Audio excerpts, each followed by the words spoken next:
After triangles, the next two-dimensional shape we're going to look at is a quadrilateral.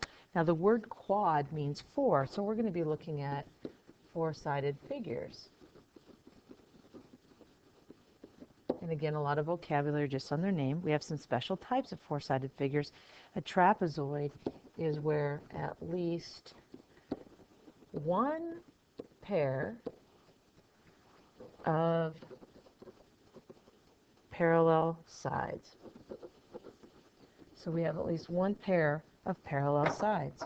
So a trapezoid, these two sides are parallel. We could also have one that looks like this, that reaches at a 90-degree angle here. So those are called trapezoids. Then we have a parallelogram where not at least one, but both pairs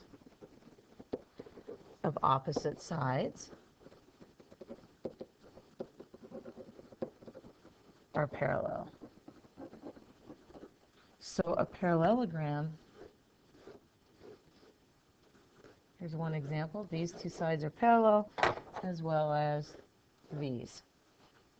A kite is where, and we kind of all know what a kite looks like, but it's where two pairs of adjacent sides are congruent.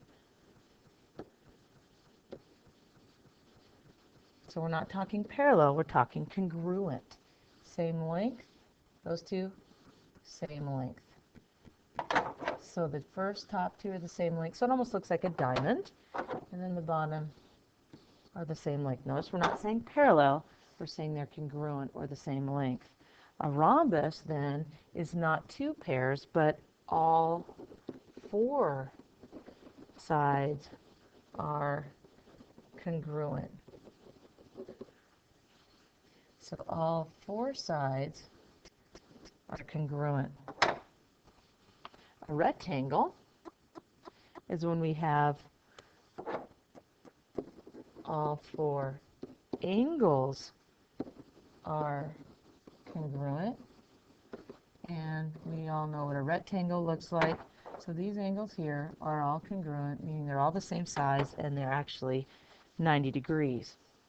And a square then is a special kind of rectangle, and this has all four angles and sides are congruent. So again, it's a rectangle, but it's a special rectangle where I have these sides all the same length. Now there's a family of quadrilaterals which we'll be talking about in class. Diagonals are line segments,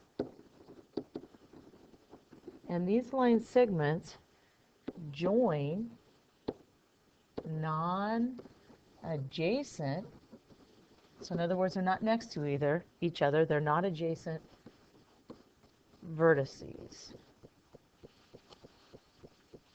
And angles of a quadrilateral, there's a particular sum, and we'll be looking at this in an exploration in class. And then we'll be looking at all the relationships between these quadrilaterals called the family of quadrilaterals and how they fit inside of each other in a Venn diagram.